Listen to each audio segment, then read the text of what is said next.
नमस्कार दोस्तों, आप देख रहे हैं सरकारी अपडेट पॉइंट, जहां बिना फेक वैकेंसी, बिना फेक वेबसाइट के सिर्फ और सिर्फ 100% जेन्युइन जॉब अपडेट्स मिलती है।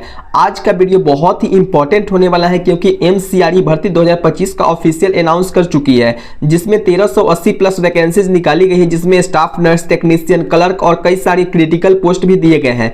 दोस्तों, इस वीडियो में हम स्टेप बाय स्टेप बात करेंगे एलिजिबिलिटी क्या रहने वाली है, एज लिमिट क्या होगा, सिलेक्शन प्रोसेस कैसे होता है, कौन अप्लाई कर सकता है इन पोस्टों के लिए, और सबसे इंपॉर्टेंट है कि एप्लीकेशन फॉर्म को कैसे फिल करना है without any mistake. So please video को लास्ट तक जरूर देखना, क्योंकि मैं आपको वो सब पॉइंट्स एक्सप्लेन करने वाला हूं जो नॉर्मली स्टूडेंट्स मिस कर देते हैं और बाद में फॉर्म रिजेक्ट हो जाता है। तो चलिए बिना टाइम वेस्ट किए हुए इस वीडियो को स्टार्ट करते हैं। सो माय डियर फ्रेंड्स, जैसा कि आप सभी लोग स्क्रीन पे देख रहे होंगे, सबसे पहले अगर बात करें एआईएमए पोस्ट के लिए जो कि सीआरई 4 रिक्वायरमेंट निकाला गया, अगर वैकेंसी डिटेल की बात करें तो बहुत सारे ऐसे पोस्ट है जिसमें कितनी वैकेंसी आई है। सबसे पहले आपको ये देखना बहुत ही ज्यादा जरूरी है, क्योंकि आपको ये पता होना चाहिए कि कितने कितनी वैकेंसी आई है, ताकि आप उसमें अप्लाई करें तो आपको ज्यादा अपॉर्चुनिटी मिल सके।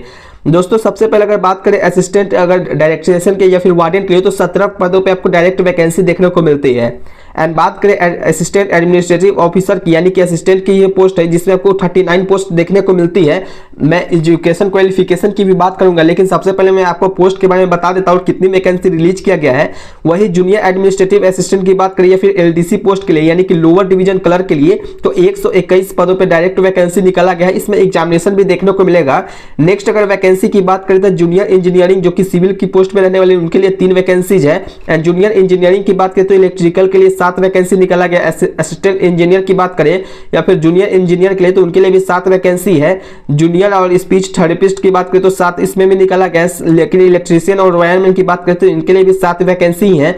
एंड बात करें गैस स्टोरेज या फिर गैस ऑफिसर की, तो उनके लिए 7 वैकेंसी यहाँ पे रिलीज की गई है। लेकिन दोस्तों, वही असिस्टेंट लॉजिस्टिक्स सुपरवाइजर की पोस्ट की देखें तो 5 वैकेंसी इसमें आपको देखने को मिलती है। एंड टेक्नीशियन ओटी की देखें तो टेक्नीशियन ओटी में भी आपको यहाँ पे टेक्नीशियन 182 पदों पर डायरेक्ट वैकेंसी है। एंड फार्मासिस्ट की बात करें तो फार्मासिस्ट ग्रेड 2 के लिए भी आपको यहाँ पे 35 वैकेंसी देखने को मिलती है। वही बात करें दोस्तों कैशियर के लिए, जो कि जूनियर अकाउंट ऑफिसर इसमें रखा गया, जिसको अकाउंटेंट भी बोला जाता है, उनके लिए 13 पदों पे वैकेंसी निकाला गया है। एंड असिस्टेंट स्टोर ऑफिसर की बात करें, जिसमें जूनियर स्टोर ऑफिसर भी रहते हैं, उनके लिए 102 पदों पे वैकेंसी निकाला गया है। वही बात करें सीएसएसडी टेक्नीशियन की, तो सीएसएसडी टेक्नीशियन के लिए आपको 7 वैकेंसी देखने को मिलती है। ये जो वैकेंसी है बहुत ही जल्द आपको इसमें मैं बता दूंगा कि कब से कब तक एग्जामिनेशन इसमें होगी। एंड बात करें हॉस्पिटल की अटेंडेंट ग्रेड 3 की जो पोस्ट है, उनके लिए 54 वैकेंसी देखने को मिल रही है। नेक्स्ट बात करें दोस्तों तो लैब अटेंडेंट की ही पोस्ट है, जो कि ग्रेड 2 के ऊपर रहने वाला है। साथ ही में टेक्नीशियन है, जिसमें लेबोरेटरी में जो रहते हैं उनके लिए 80 वैकेंसी निकाला गया है। वही बात करें लाइब्रेरियन के लिए, तो लाइब्रेरी और अटेंडेंट के लिए भी आपको यहाँ पे 20 वैकेंसी देखने को मिलती है। मेडिकल रिकॉर्ड ऑफिसर की बात करें तो मेडिकल रिकॉर्ड ऑफिसर या फिर जूनियर मेडिकल रिकॉर्ड के लिए आपको 73 वैकेंसी यहाँ पे देखने को मिलती है। वही बात करें स्टेनो यानी कि हिंदी के ऊपर रहने वाले जो कि पर्सनल असिस्टेंट के काम करेंगे, उनके लिए 71 वैकेंसी देखने को मिलती है। एंड मेडिकल सोशल वर्कर या फिर मेडिकल सोशल सर्विस की बात करें तो उनके लिए 22 वैकेंसी देखने को मिल रही है। टेक्नीशियन ऑफिसर की बात करें जो कि डेंटल टेक्नीशियन में आएंगे, उनके लिए 2 पोस्ट निकाले गए हैं। एंड टेक्नीशियन ऑफिसर की बात करें, जिसमें से आपको ऑप्टोमिस्ट की पोस्ट देखने मिलती है, जिसमें से 11 को है। रेडियोग्राफी की अगर रेडियोथेरेपी की अगर बात करें तो ये भी टेक्नीशियन में ही आते हैं। तो टेक्नीशियन के सबसे ज्यादा यहाँ पे पोस्ट देखने को मिलते हैं, जो कि रेडियोथेरेपी है, उनके लिए भी 23 है। एंड बात करें टेक्नीशियन में, जिसमें रेडियोलॉजी और रेडियोग्राफिक टेक्नीशियन भी आते हैं, तो उनके लिए 105 वैकेंसी है। एंड बात करें इन सभी पोस्टों के लिए तो आपको 19 ऐसे वैकेंसी देखने को मिल रहे हैं। बहुत सारे सब पोस्ट हैं, लेकिन अगर बात करें कि ड्राइवर की भी पोस्ट यहाँ पे निकाला गया, जो कि ऑर्डिनरी ग्रेड के अंदर में आएंगे, उनके लिए 8 वैकेंसी रिलीज किया गया है। जूनियर वार्डन की बात करें तो यहाँ पे हाउस कीपर के रूप में आपको 23 वैकेंसी है। वही बात करें सीनियर नर्सिंग ऑफिसर की, यानी कि जो स्टाफ नर्स ग्रेड 1 के अंतर्गत में आएंगे, उनके लिए 122 वैकेंसीज है। सेंट्रल इंस्पेक्टर की बात करें तो उनके लिए आपको 33 वैकेंसी है। वही बात करें जूनियर ऑप्टिकल थेरेपिस्ट के लिए तो 4 वैकेंसी। वही जूनियर हिंदी ट्रांसलेटर की बात करें, जो कि सीनियर ट्रांसलेशन ऑफिसर के अंतर्गत आएंगे, उनके लिए 8 वैकेंसी आपको यहाँ पर रिलीज किया गया है। न्यूक्लियर मेडिसिन थेरेपिस्ट की बात करें तो वहाँ पे भी आपको बहुत सारे ऐसे वैकेंसी है, लेकिन आपको यहाँ पे 12 वैकेंसी देखने को मिलते हैं। एंड ट्रांसप्लांट कोऑर्डिनेटर की पोस्ट देखें तो वहाँ पे आपको 4 वैकेंसी है। योगा इंस्ट्रक्टर की बात करें तो योगा इंस्ट्रक्टर में आपको 2 वैकेंसी यहाँ पे देखने को मिल रही है। प्रोग्रामर की बात करें तो 5 है। वही बात करें प्रोस्थेटिक या टेक्नीशियन ग्रेड 1 के लिए तो 3 वैकेंसी है। आर्टिस्ट की देखें तो आर्टिस्ट में भी 1 वैकेंसी है। बहुत सारे ऐसे पोस्ट है जिसमें अगर बात करें तो असिस्टेंट रिसर्च ऑफिसर में भी सबसे बड़ा पद है, वो भी आपको यहाँ पे देखने को मिलता है। टोटल पदों की बात करें तो 1383 रुपया फॉर्म आपको यहाँ पे देखने को मिलती है, टोटल फॉर्म निकाले गए हैं। अब दोस्तों बात करें एप्लीकेशन फीस के लिए, तो एप्लीकेशन फीस जो सामान्य कैंडिडेट के लिए कहा गया है यानी कि ओबीसी के लिए, तो ओबीसी के लिए 3000 रुपया फॉर्म का फीस लगने वाला है। वही बात करें आवेदन शुल्क यहाँ पे आपको देना ही पड़ेगा। एंड एससी एसटी ईडब्ल्यूएस की बात करें तो 2400 रुपया आपको यहाँ पे देना पड़ेगा। ये जो पेमेंट का भुगतान है आपको पीडब्ल्यूबीडी के जो है उनके लिए फ्री यहाँ पे सिर्फ कहा गया है, और भुगतान आपको ऑनलाइन ही पेमेंट होगा। यहाँ पे ऑफलाइन कोई भी वर्क आपको देखने को नहीं मिलती है।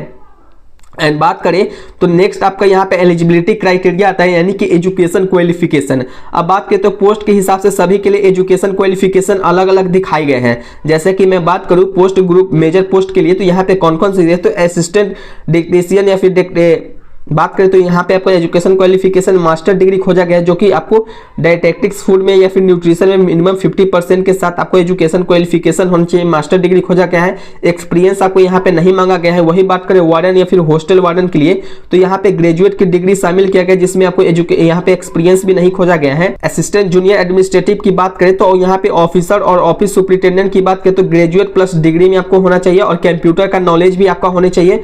और एजुकेशन यहाँ पे रिक्वायरमेंट में देखें तो आपको एक्सपीरियंस में भी खोजा गया है 2 या 3 साल का आपको पास एडमिशन या एक्सपीरियंस इन गवर्नमेंट ऑफिसर के रूप में आपको होने चाहिए।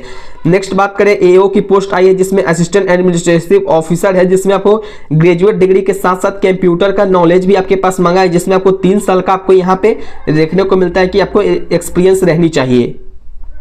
नेक्स्ट बात करें तो एलडीसी की पोस्ट है जिसमें आपको 12th वालों के लिए है। जी हाँ दोस्तों, जूनियर असिस्टेंट एलडीसी यानी कि लोअर डिवीजन कलर के लिए आपको पोस्ट निकाला गया जिसमें आपको 12 पास चाहिए। साथ ही में आपको टाइपिंग स्पीड 30 से 35 वर्क पावर मिनट होना चाहिए, और साथ ही में आपके पास कंप्यूटर का नॉलेज होना चाहिए। एक्सपीरियंस तो नहीं मांगा गया, लेकिन अगर आपके पास एक्सपीरियंस है तो लगा सकते हैं। एंड स्टेनोग्राफर की बात करें तो स्टेनोग्राफर के लिए आपको ग्रेजुएट डिग्री आपको यहाँ पे मांगा गया है, साथ ही आपके पास टाइपिंग भी रहना चाहिए। इसके लिए आपको 5 साल का एक ग्रेड 1 रिक्वायर्स 5 ईयर्स का आपको स्टेनो के रूप में एक्सपीरियंस होना चाहिए। एंड बात करें जूनियर इंजीनियरिंग की, तो सिविल इंजीनियरिंग के रूप में आप किसी में डिप्लोमा किया हो या फिर बीटेक किया हो या फिर सिविल इंजीनियरिंग किया हो तो आप इसमें यहाँ पे दे सकते हैं, या फिर इलेक्ट्रिकल इंजीनियर वालों के लिए भी यहाँ पे मौका मिला है। इसमें एजुकेशन क्वालिफिकेशन नहीं मांगा गया है, सॉरी एजुकेशन क्वालिफिकेशन तो है लेकिन एक्सपीरियंस नहीं मांगी गई है। एंड बात करें असिस्टेंट इंजीनियरिंग के लिए, तो इलेक्ट्रिकल और सिविल दोनों के लिए आपको बीटेक का मांगा गया है, और साथ ही में 2 साल का एक्सपीरियंस भी खोजा गया है। ओटी की बात करें यानी कि ऑपरेशन टेक्नीशियन की, या फिर आपको यहाँ पे ऑपरेशन थिएटर या फिर टेक्नोलॉजिस्ट की बात करें तो बीएससी आपको खोजा गया। साथ ही में आपको यहाँ पे एजुकेशन क्वालिफिकेशन में आपको बीएससी रहना चाहिए, या फिर ओटी टेक्नोलॉजी के रूप में अपने काम किया होना चाहिए। एंड एक्सपीरियंस में देखें तो एक्सपीरियंस आपसे नहीं मांगा गया है। रेडियोलॉजी की बात करें तो रेडियोलॉजी में आपको टेक्नीशियन भी आपको मांगा गया, बीएससी के साथ साथ नॉट रिक्वायर्ड यहाँ पे बहुत सारे से पोस्ट के लिए कहे गए हैं। वही बात करें यहाँ पे लाइब्रेरियन या फिर लाइब्रेरी असिस्टेंट के लिए, तो बहुत सारे ऐसे पोस्ट है जिसको आपको वैकेंसी देखने को मिलती है। फ्रेंड्स अगर मिनिमम एज की बात करें एंड मैक्सिमम एज की, तो यहाँ पे ऑल ग्रुप बी और ग्रुप सी पोस्ट के लिए यानी कि टेक्नीशियन, फार्मासिस्ट और lab radiology, OT, nursing officer, store clerk और steno security, fire, social worker के लिए आपको 18 इयर्स का एज रिलैक्सेशन यहाँ पे देखने को मिलती है। वही बात करें एडमिनिस्ट्रेटिव ग्रेड असिस्टेंट के लिए जो मिनिमम एज है 21 साल मांगा गया है। वही बात करें प्रोग्रामर टेक्नीशियन ऑफिसर के लिए जो कि हाई लेवल की पोस्ट है उनके लिए 21 साल का एज आपको यहाँ पे देखने को मिलती है। वही बात करें ड्राइवर, हॉस्पिटल अटेंडेंट या फिर लैब अटेंडेंट या वार्डन क्लर्क के लिए तो आपको 18 साल का एज रिलैक्सेशन यहाँ पे देखने को मिलती है। बात करें पोस्ट ग्रुप के लिए जो कि मैक्सिमम पोस्ट किसमें आपको रहना चाहिए, तो 30 इयर्स का आपको एज रिलैक्सेशन यहाँ पे देखने को मिलता है, जो कि आपको यहाँ पे देख रहा होगा। आप आसानी से आप यहाँ पे स्क्रीनशॉट चाहे तो ले सकते हैं। वही बात करें जूनियर मेडिकल रिकॉर्ड ऑफिसर के लिए, तो आपको यहाँ पे 27 इयर्स का रिलैक्सेशन है। सीनियर नर्सिंग की बात करें तो 35 इयर्स का रिलैक्सेशन मिलता है। एंड टीजीटी इक्विवेलेंट की बात करें तो टेक्निकल जो पोस्ट है उनके लिए 35 इयर्स का आपको रिलैक्सेशन देखने को मिलता है। नेक्स्ट बात करें तो असिस्टेंट एडमिनिस्ट्रेटिव ऑफिसर के लिए 40 इयर्स का एज रिलैक्सेशन देखने को मिला है। एंड जूनियर इंजीनियरिंग के रूप में जिसने सिविल इंजीनियर और या फिर इलेक्ट्रिकल इंजीनियरिंग किया है उनके लिए 30 इयर्स का एज रिलैक्सेशन देखने को मिला है। ये स्टेनोग्राफर ग्रेड 2 के लिए आपको वही बात करें तो आपको 27 इयर्स का आपको यहाँ पे देखने को मिलता है। अब बात करें दोस्तों एज रिलैक्सेशन की, तो जो इसका एज रिलैक्सेशन रखा गया है एससी एंड एसटी की बात करें तो एससी और एसटी के लिए आपको 5 इयर्स का एक एक्स्ट्रा एज रिलैक्सेशन देखने को मिलता है। वही ओबीसी की बात करें जो कि नॉन क्रीमी लेयर के ऊपर रहेंगे उनके लिए 3 इयर्स का एज रिलैक्सेशन है और पीडब्ल्यूबीडी के लिए देखें तो 10 साल का रिलैक्सेशन देखने को मिलता है। एक्स सर्विसमैन की बात करें तो 3 इयर्स का रिलैक्सेशन है। एंड वही बात करें सेंट्रल गवर्नमेंट के लिए जो कि सिविलियन एम्प्लॉयज के देखें तो 5 इयर्स का इसको आपको रिलैक्सेशन देखने को मिलता है। और जो पहले से ही एम्स में कोई वर्क करें तो उनके लिए आपको 5 साल का यहाँ पे देखने को मिलेगा।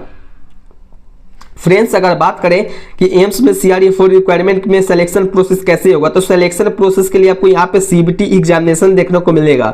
ये जो CBT एग्जामिनेशन यानी कि कंप्यूटर बेस्ड जो टेस्ट होगा उनके लिए आपको ऑब्जेक्टिव प्रश्न देखने को मिलेगा। साथ ही में बात करें तो 90 से 200 मिनट का आपको यहाँ पे पोस्ट वाइज वैकेंसी के साथ में आपको यहाँ पे टाइमिंग दिया जाएगा।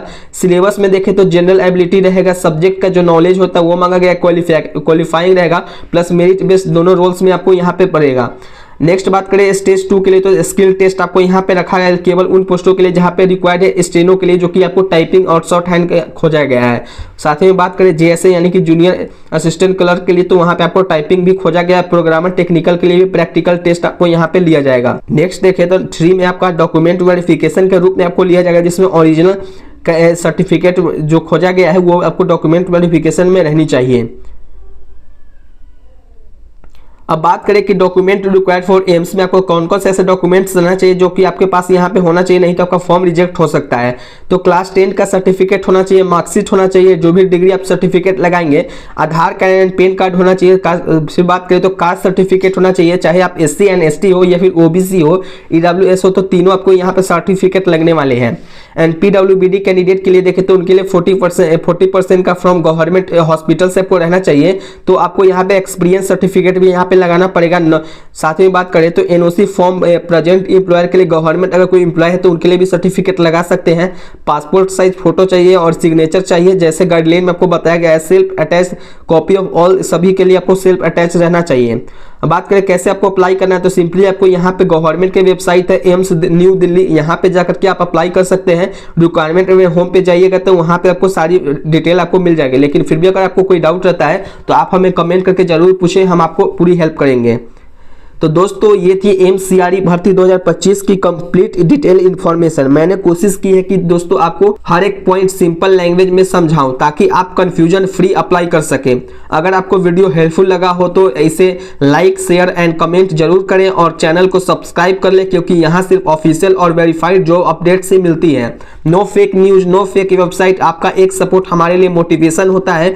मिलते हैं नेक्स्ट वीडियो में एक नए अपडेट के साथ। तब तक के लिए stay focused, stay update and all the best for your AIIMS exam.